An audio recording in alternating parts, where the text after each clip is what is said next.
भारत एक ऐसा देश है जिसे अब त्योहारों का देश भी कह सकते हैं, क्योंकि भारत एक धर्मनिरपेक्ष देश है। इसीलिए हर महीने यहाँ त्योहारों की सौगात होती है। चाहे किसी भी धर्म के त्योहार हों, बड़ी धूमधाम से मनाए जाते हैं। लेकिन कुछ त्योहार ऐसे भी हैं जिन्हें एक साथ कई धर्म में मनाया जाता है, लेकिन उनके अर्थ और मनाने का तरीका बिल्कुल अलग होता है। जैसे कि हिंदू धर्म में मनाए जाने वाला दशहरा, जिसे विजयदशमी कहा जाता है, उसका महत्व बौद्ध धर्म में भी काफी अहम है। वहीं हिंदू धर्म की परंपराओं और त्योहारों को लेकर बौद्ध धर्म में काफी ऐसी बातें कही गई हैं, जिससे सवाल उठना लाजमी है कि क्या दशहरा वाकई में हिंदू त्योहार है या फिर बौद्ध धर्म का इससे कोई गहरा रिश्ता है। जानेंगे विजयदशमी का बौद्ध धर्म से क्या रिश्ता है। नमस्कार, मेरा नाम है मोहिनी और आप देख रहे हैं भीमसेना। विजयदशमी को अक्सर लोग दशहरा भी कहते हैं और हिंदू धर्म में विजयदशमी को रावण दहन करके अधर्म पर धर्म की जीत का प्रतीक कहा जाता है। लेकिन क्या आप ये जानते हैं कि रावण दहन जैसी परंपरा तो भारत की आज़ादी से पहले तक थी ही नहीं। जो परंपरा आज की जनता की नसों में भर गई है वो कुछ दशक पहले थी ही नहीं। इतिहासकारों की माने तो रावण दहन आज़ादी के बाद पाकिस्तान से आए शरणार्थियों ने बिहार के रांची में किया था, जो समय के साथ प्रभावशाली होता गया और फिर ये परंपरा 17 अक्टूबर 1953 को दिल्ली में भी शुरू हुई।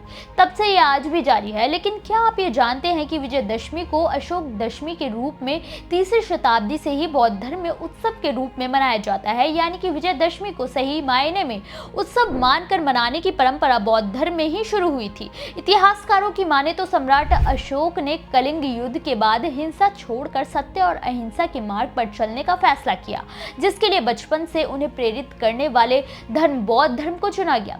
बुद्ध का मार्ग उन्हें बचपन से शांति प्रदान करता था। उन्होंने इसी रास्ते पर चलकर बौद्ध धर्म को दुनिया में पहुंचाने का फैसला किया। इसके लिए 10 दिनों तक हर्षोल्लास के साथ उत्सव मनाया गया था। 10वें दिन अशोक ने पूरे राज परिवार के साथ पूज्य भंते मोगिलीपुत्र तिष्य से धम्म दीक्षा ग्रहण कर ली थी। जिस दिन अशोक ने बौद्ध धर्म अपनाया वो विजयदशमी का ही दिन था।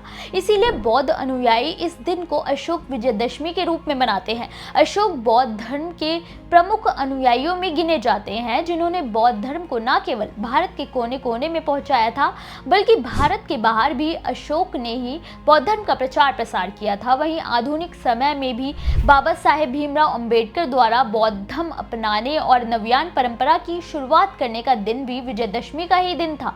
14 अक्टूबर 1956 को जब बाबा साहेब ने नागपुर की दीक्षा भूमि पर अपने लाखों अनुयायियों के साथ बौद्ध धर्म अपनाकर नव्यान परंपरा की शुरुआत की थी, तब उस दिन विजयदशमी ही थी।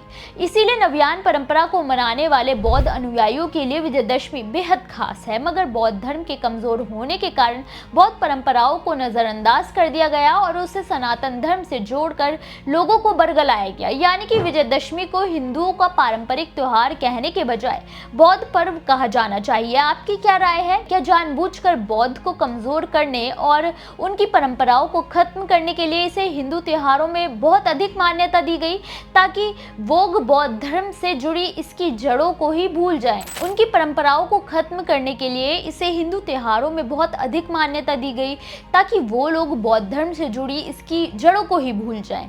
हमें अपनी राय कमेंट में जरूर बताएं।